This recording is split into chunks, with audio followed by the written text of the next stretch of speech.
இருந்தாங்க. அவருக்கு அந்த குரு ரொம்ப அற்புதமான ஆற்றல் உடையவர். ஆனா பார்ப்பதற்கு பொதுவாக துறவிகளே எளிமையாக இருந்தாலும் இவர் அதிலும் ரொம்ப எளிமையான ஒரு துறவியாக இருப்பார். அவருடைய முகத்தை பார்த்தீங்கன்னா அப்படி ஒரு சாத்வீகமான சாந்தமான ஒரு அமைதி. அவர் முகத்தை பார்த்துக்கிட்டே இருந்தாலே போதும், நமக்கு ஒரு அமைதி வரும் மனசுல.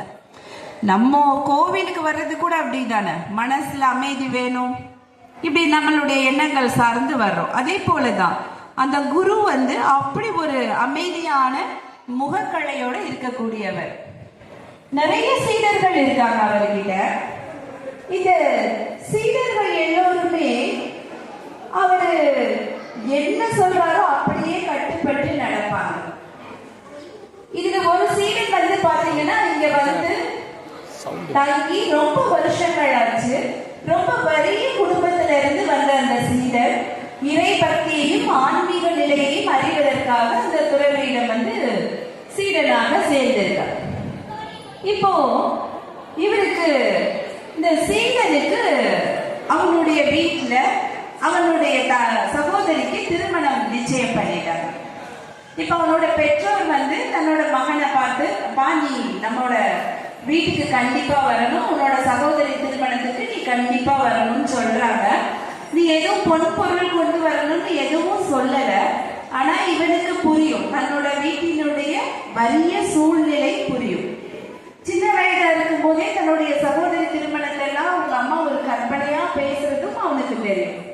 ஆனா நம்ம என்ன செய்ய முடியும்? நம்ம எந்த வேலைக்கும் போகல, நம்ம இறை பக்தி சார்ந்து வந்துட்டோம், எல்லாமே இறைவன் நம்ம வந்துட்டோம். அதுக்கு மேல நம்மளுடைய குரு இருக்காங்க, நம்ம குரு நம்மளை பார்த்துக்குவாங்க.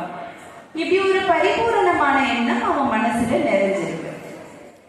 இப்போ தன்னோட குரு கிட்ட சொல்றாங்க. குரு அப்படி அவனை அமைதியா பாக்குறாரு.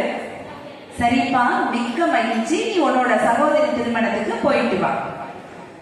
இப்ப என்ன செய்யறாரு, ஒரு பைய கொடுக்கிறாரு. இந்த பையில இருக்கிறத நீ ஊருக்கு கொண்டு போய், இது உனக்கு நிறைய அற்புதங்கள் செய்யும், உன்னோட சகோதரியோட திருமணத்துக்கு ரொம்ப உதவியா இருக்கும்னு சொல்றாரு.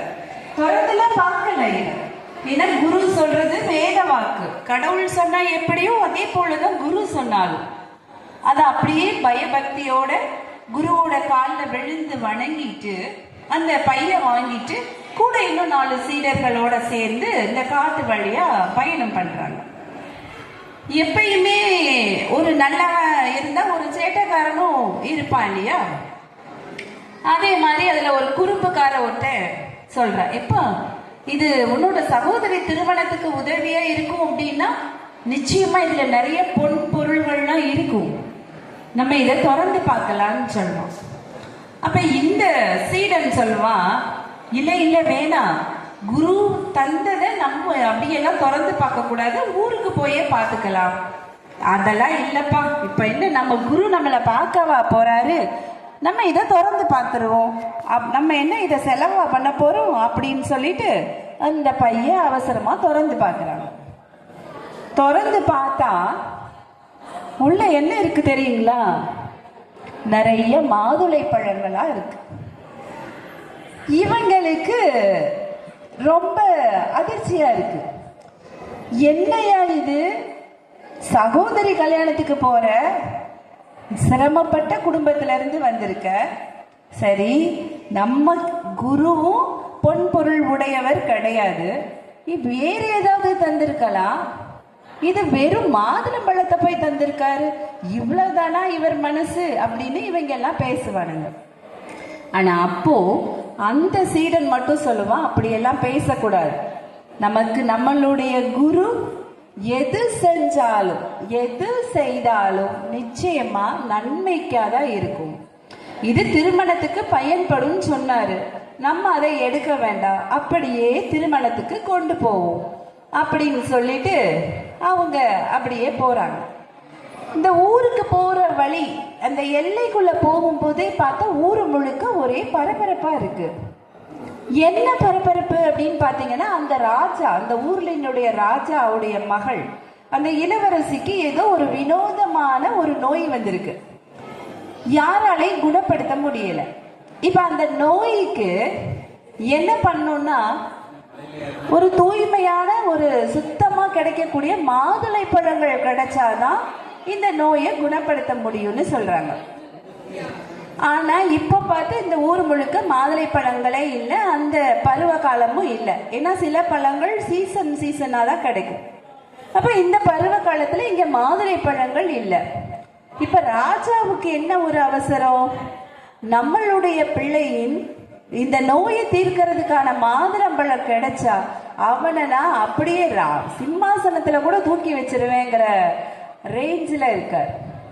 இப்ப என்ன பண்றாரு, இந்த நாடு முழுக்க இந்த மாதுளை பழம் கிடைக்கணும்னு ஒரு அறிவிப்பு கொடுத்திருக்காங்க. ஆனா ஊர் முழுக்க தேடியாச்சு, அந்த ஊர்ல இல்ல. இந்த செய்தி இவங்க நடந்து வர்றவங்க கிட்ட கிடைக்குது. இவங்க அப்படியே மனப்பூர்வமா அந்த குருவை அப்படியே வணங்கிட்டு, இந்த கூட வம்பு பேசிக்கிட்டே வந்தாங்களே அவனுங்களுக்கும் மேனி எல்லாம் சிலிர்த்து போச்சு. அப்ப நம்ம குருவுக்கு முன்னாடி உள்ளது எல்லாமே எப்படி தெரிஞ்சிருக்கு அப்படின்னு சொல்லிட்டு அந்த பழங்கள் அப்படியே அரண்மனைக்கு கொண்டு போறாங்க. அந்த இளவரசிக்கு வைத்தியம் பண்றாங்க. அவ உடனடியாக அவளுக்கு நிவாரணம் கிடைச்சிருது. அவ ரொம்ப தெளிவா அழகா எழுந்திருச்சாச்சு. இப்போ உடனே ராஜா இவனை பத்தி தெரிஞ்சுக்கிறாரு. இவன் தன்னோட வறுமையான சூழ்நிலை, இந்த குரு தந்த மாதுளை பழம் எல்லாத்தையும் சொல்லிட்டு சகோதரி திருமணத்தையும் பத்தி சொல்றான். உடனே ராஜா ஒரு முடிவு எடுக்கிறாரு பாருங்க. என்ன முடிவு தெரியுங்களா, இவனோட சகோதரி திருமணம் ஒரு இளவரசி திருமணம் போல வெகு விமரிசையா நடக்கணும், இந்த ஊரே பார்த்து அதிசயப்படணும் அப்படின்னு சொல்லிட்டு அந்த திருமணத்தை தானே முன்னாடி நின்று நடத்தி வைக்கிறார். இப்ப இது நடந்துருச்சா, அந்த குரு சொன்னது நடந்துருச்சா? குரு என்ன சொன்னாரு, உன்னோட சகோதரி திருமணத்துக்கு உதவியா இருக்கும், ரொம்ப விமரிசையா சகோதரி திருமணம் நடக்கும்னு சொல்லி இருப்பாரு. இப்ப அதுவே நடந்துருச்சு. இவங்க இந்த குருவும் இந்த சீடர்களும் மற்ற சீடர்களும் அப்படியே அந்த குருவை மனசுக்குள்ள வணங்கிக்கிட்டு திருப்பி இந்த திருமண நிகழ்வெல்லாம் முடிஞ்சிட்டு குரு கிட்ட பயணமாறாங்க. இதே போலதான் நம்மளுடைய இந்த பக்திங்கிறது முழு அர்ப்பணிப்பா இருக்கணும். நமக்கு இறைவன் தருகிற எந்த ஒரு சோதனையோ எந்த ஒரு விஷயமாக இருக்கட்டுமே, அதனால என்ன, இறைவன் நம்மளை சோதிச்சாலும் நிச்சயமாக நமக்கு நன்மையையே தருவாரு அப்படிங்கிற எண்ணம் பரிபூரணமாக இருக்கணும். இறைவன் எந்த பாகுபாடும் பார்க்க மாட்டாரு இல்லையா, நீ பெரியவனா சின்னவனா ஏழையா பணக்காரனா அழகா இருக்கியா எதுவும் பார்க்க மாட்டார். நம்மளுடைய பக்தியின் தூய்மை தான் அவரை விரும்புவார். கலப்படமற்ற அன்பாக அது இருக்கணும். பொதுவா பக்தி செய்யறதுல 9 வகை சொல்லுவாங்க. இந்த 9 வகையில முக்கியமா இப்ப நம்ம பின்பற்றக்கூடிய 4 வகையான பக்தியை தான் நான் உங்ககிட்ட சொல்ல போறேன். முதல்ல சிரவண பக்தி. இது எது அப்படின்னா, இப்ப நீங்க பண்ணிட்டு இருக்கீங்களே இதுதான் சிரவண பக்தி. அதாவது இறைவன் குறித்த பெருமைகளை கேட்பது. இப்ப எங்கேயும் இறைவனை பத்தி பேசுறாங்க அப்படின்னா இந்த பேச்சுக்களை கேட்பதற்குங்கிற எண்ணிக்கை கொஞ்சம் சொற்பமாக தான் இருக்கும். ஆனா நிச்சயமாக அப்படி இல்லை. இப்ப எல்லாராலும் ஆலயத்திற்குள்ள போக முடியல, சில நேரம் நம்மளால வெளியில இருந்து கூட கேட்போம் அப்படின்னா இறைவனின் பெருமைகளை காதார கேட்பதே ஒரு தூய்மையான பக்தி தான். அது முதன்மையான பக்தி, அதுதான் சிரவண பக்தி. நிச்சயமா இப்ப கேட்டுட்டு இருக்க நீங்க எல்லாருமே புண்ணியம் செய்தவர்கள். இறைவனை குறித்து பேசுவதற்கு வாய்ப்பு கிடைத்த எனக்கும் மிகுந்த புண்ணியம் இருக்கிறது அப்படின்னு தான் நிச்சயமாக நான் கருதுறேன். ரெண்டாவது பாத்தீங்கன்னா கீர்த்தன பக்தி. கீர்த்தனை அப்படின்னாலே உங்க எல்லாருக்குமே தெரியும், இறைவனை குறித்து பாடுவது. அப்படி இறைவனை குறித்து பாடிக்கொண்டே இருப்பது. எப்போ பார்த்தாலும் இறைவனை குறித்த பாடல்களை பாடிக்கொண்டே சில பேர் இருப்பாங்க. வீட்டில் வேலை செய்யும் பொழுது கூட அவங்க இறைவனை குறித்து பாடிக்கொண்டே இருப்பாங்க. சதா சர்வ நேரமும் இறைவனை குறித்த பாடல்களாக இருக்கும். அல்லது ஒரு பகுதி நேரத்திலாவது இறைவனை குறித்த பாடல்களை பாடுவது அப்படிங்கிறது கீர்த்தனை பக்தி. மூன்றாவது ஸ்மரண பக்தி. இந்த ஸ்மரண பக்தி அப்படிங்கிறது மனப்பூர்வமாக இறைவனை மனதிற்குள்ளாக நினைப்பது. எந்த நேரமும் இறைவன் சிந்தனையோட இருக்கிறது தான் இந்த ஸ்மரண பக்தி. நான்காவது அர்ச்சன பக்தி. நம்ம ஆலயத்திற்கு போய் இறைவனை வணங்கி பூஜை செய்யறது, இது எல்லாமே அர்ச்சன பக்தி. ஆக இந்த எளிமையான இந்த 4 பக்திகளை நாம ஏதாவது ஒன்றையாவது தினந்தோறும் யார் அந்த துருவ நட்சத்திரம் அப்படின்னா, பொதுவா துருவன் அப்படின்னு சொன்னாலே நித்தியமான அர்த்தம், என்றென்றைக்குமான அப்படின்னு ஒரு அர்த்தம்.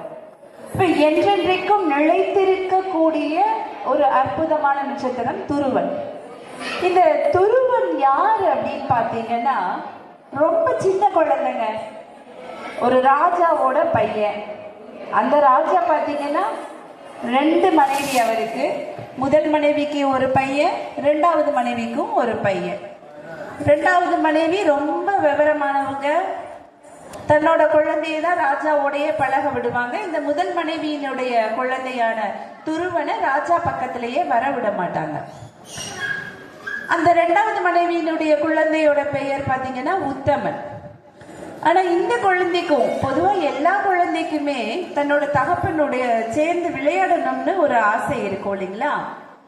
இந்த உத்தமன் ராஜாவோட மடியில உட்கார்ந்து ரொம்ப அழகா விளையாடி கொண்டு இருப்பான். இந்த ஒரு 5 வயது குழந்தையான இந்த துருவன் பார்க்கிறான். இவனுக்கும் ரொம்ப ஆசையா இருக்கு. ஆனா ஒரு முறை கூட இந்த ராஜா அப்படி இவனை கொஞ்சினதே இல்லை, தான் மடியில வச்சுக்கிட்டதே இல்லை, அதுக்கு அவனோட சிற்றன்னை அனுமதிச்சதே கிடையாது. இவனுக்கு ரொம்ப ஏக்கமா இருக்கு. ஒரு நாள் தன்னை எறியாம அப்படியே தன்னோட அப்பா கிட்ட போய் மடியில ஏறி உட்கார்ந்துடுறான். இப்ப ஒண்ணு சொல்லுவாங்கல்ல, தான் ஆடா விட்டாலும் தான் சதையாடும். அதே மாதிரி இந்த ராஜாவுக்கு தன் மகன் மடியில வந்த உடனே தன்னை அறியாம கொஞ்சிட்டார். இத பார்த்தா இந்த சிற்றன்னைக்கு ரொம்ப கோபம் வந்துருச்சு. அவனை அப்படியே பிடிச்சி கீழே தள்ளி விடுறாங்க. இப்போ இந்த ராஜா என்ன பண்ணியிருக்கணும், தன்னோட பிள்ளைய தூக்கி மடியில வச்சிருக்கணும், அல்லது இப்படி செய்யாதனாவது சொல்லியிருக்கணும். எதுவும் சொல்லல. அவர் பாட்டு சும்மா பார்த்துட்டு இருப்பார். இந்த பையனுக்கு மனசுக்குள்ள தாங்க முடியாத எண்ணங்களும் வேதனைகளுமா இருக்கும். சின்ன குழந்தையா இருந்தாலும் பொதுவா பாத்தீங்கன்னா, ஒரு குழந்தைக்கு ஒரு பொம்மையை கொடுத்துட்டு இன்னொரு குழந்தைக்கு ஒரு பொம்மையை கொடுக்க முடியல அப்படின்னு சொன்னா அந்த குழந்தை எப்படி வாடி போகும். ஒரு பொம்மைக்கே அப்படின்னா அப்பாவுக்கு அப்படிங்கிறப்போ அந்த குழந்தையோட மனசு எந்த அளவுக்கு இருக்கும். இப்ப இந்த குழந்தை ரொம்ப வேதனைப்படுது. இந்த ராஜா ஒண்ணுமே சொல்லாதது அந்த சின்ன வயசுலயும் அந்த குழந்தைக்கு ரொம்ப ஒரு எண்ணங்களை தூண்டி விடுது. இப்படி இருக்கிறாரே தந்தை அப்படின்னு சொல்லிட்டு அழுதுகிட்டே தன்னோட தாய் கிட்ட போய் சொல்றான், அம்மா எனக்கு அப்பாவினுடைய மடி வேணுமா, நான் அப்பா கிட்ட இருக்கணுமா அப்படின்னு சொல்றான். நம்ம அந்த அளவுக்கு புண்ணியம் பண்ணவில்லைப்பா, நீ உனக்கு புண்ணியம் வேணும்னா இந்த பரம்பொருளான எம்பெருமான் கிட்ட போய் கேளு, அவர் தான் இந்த உலகத்துல எல்லோருக்கும் இடத்தை கொடுக்கிறவரு அப்படின்னு அவங்க அம்மா சொல்லுவாங்க. அவர் எங்கம்மா போய் பார்க்கறது, அவர் எப்படி இருப்பாரு அப்படின்னு இந்த குழந்தை கேட்கிறான். அப்ப அந்த அம்மா சொல்றாங்க, எல்லா முனிவர்களும் எல்லா தவசீலர்களும் காட்டுக்குள்ள போய் தான்ப்பா தவம் பண்ணுவாங்க. அதே மாதிரி நீயும் போய் காட்டுக்குள்ள போய் தேடிப்பாரு, நிச்சயமாக அவர் கிடைப்பாரு அப்படின்னு சொல்லுவாங்க. இந்த 5 வயசு குழந்தை பாருங்க, அவ்வளோ ஒரு மன உறுதியோட, அதாவது தனக்கு ஒரு அங்கீகாரம் கிடைக்கல, இடம் கிடைக்கல, ஒரு சின்ன இடம் தான் அப்பாவினுடைய மடி, ஆனா அந்த குழந்தைக்கு அப்பா தானே உலகம், அதுல கிடைக்கலையேங்கிற எண்ணத்தோட காட்டுக்குள்ள போய் தவம் இருக்குது. ஒவ்வொரு மாதம் மொத்தத்துல 6 மாதம், அதாவது பல நூற்றாண்டுகளாகவோ பல ஆண்டுகளாகவோ தவம் ஏற்றவங்க மத்தியில இந்த குழந்தை, இந்த துருவன்கிற குழந்தை வெறும் 6 மாதம் தாங்க. ஒவ்வொரு மாதமாக ஒவ்வொரு உணவாக நிறுத்தி கடைசியில இறை நாமத்தை, காற்றை மட்டும் குடித்து கொண்டு இறை நாமத்தை சொல்லிக்கிட்டே இருப்பான். இப்போ தேவலோகமே அப்படி ஒரு அதிர்ச்சி ஆயிரும். இந்த குழந்தைக்குள்ள இவ்வளவு ஒரு திடமா, இவ்வளவு ஒரு பக்தியா, இந்த காட்டுக்குள்ள எதை குறித்தும் பயப்படல, எந்த சிந்தனையுமே வரலையே, இந்த குழந்தை எவ்வளவு ஒரு அற்புதமானதாக இருக்கு அப்படின்னு சொல்லிட்டு ஆச்சரியமா பாக்குறாங்க. எல்லோருடைய வேண்டுதலையும் கேட்கக்கூடிய அந்த பரம்பொருள் இந்த சின்ன பிஞ்சு குழந்தையினுடைய வேண்டுதலை கேட்டு அவன் முன்னாடி காட்சி அளிக்கிறார். இப்ப என்னன்னா, இந்த குழந்தைக்கு தான் கண்ணை திறந்து பார்க்கிறான். தன் முன்னாடி இருக்கிறது பரம்பொருள்னு அவனுக்கு தெரியாது, பேச்சும் வரல. யார் இவரு? இந்த உலகத்தினுடைய ஒளி மாதிரி இப்படி ஒரு அழகாக இருக்கிறாரு அப்படின்னு சொல்லி அவரை அப்படியே ஆச்சரியமா பார்க்கிற. வாயிலிருந்து ஒரு வார்த்தை கூட வரல. இப்போ பரம்பொருள் எம்பெருமான் அவனை, துருவா என்னை பார் அப்படின்னு, உன்னோட வேண்டுதலுக்காக தான் இங்க வந்திருக்கேன், உனக்கு என்னப்பா வேணும்னு கேட்கிறார். அவனுக்கு பேச்சே வரல, வாயே திறக்க முடியல. ஏதோ ஒரு அமைதி, ஏதோ ஒரு உணர்வு, சொல்லவே தெரியல அவனுக்கு. இப்ப எம்பெருமான் என்ன செய்யறாரு தெரியுங்களா? நம்ம எல்லாருக்குமே தெரியும்ல, அவரோட கையில சங்கு சக்கரம் இருக்கும். இந்த சக்கரம் சக்கர தாழ்வார்.